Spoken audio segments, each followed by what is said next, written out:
ஜனவரி 1 பிற்பகல் 1:30 மணிக்கு நிலவுக்கு என்மேல் என்னடி கோபம் புத்தம் புதிய திரைப்படம் நமது கலைஞர் தொலைக்காட்சியில். கதிர் எங்க போனான்னு தெரியலையே. எங்கம்மா கதிர காணோம்? அதான் எனக்கும் ஒன்னும் தெரியலன்னா இங்கதான் இருந்தான். இருங்க போன் பண்ணி பாக்குறேன். சரி பண்ணு. This number is currently switched off. Please try again later. என்னம்மா என்னாச்சு?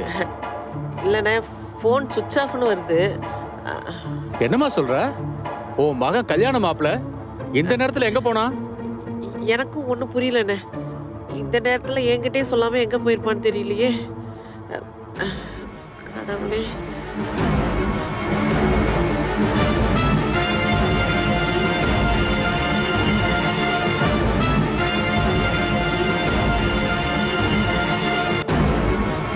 அதோ சம்மதிமா அங்க நிக்கிறாங்க, போய் கேப்போம். சரி நீ கேளு.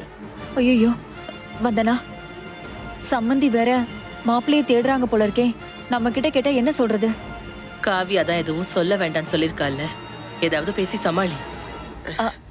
சம்மந்தி சம்மந்திமா, இவர் கதிரோடைய மாமா. வணக்கம். இவரு நாளைக்கு ஏதோ முக்கியமான வேலையா வெளியூர் போகணுமா, கல்யாணத்துக்கு இருக்க முடியாதான். அதனால நான் இப்பவே கதிரை பார்த்து சொல்லிட்டு போறேன்னு சொன்னாரு. ஆனா என்னாச்சு சம்மந்தி? கதிரை காணும் சம்மந்தி.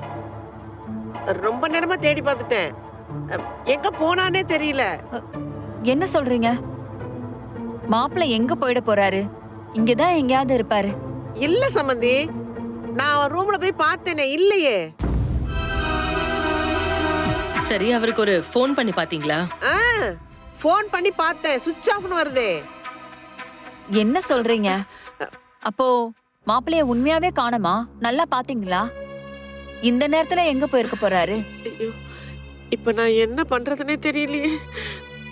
ஆமா, காவியா எங்க? காவியா அது அது அது வந்து காவியா, அவ காவியா அத்தை.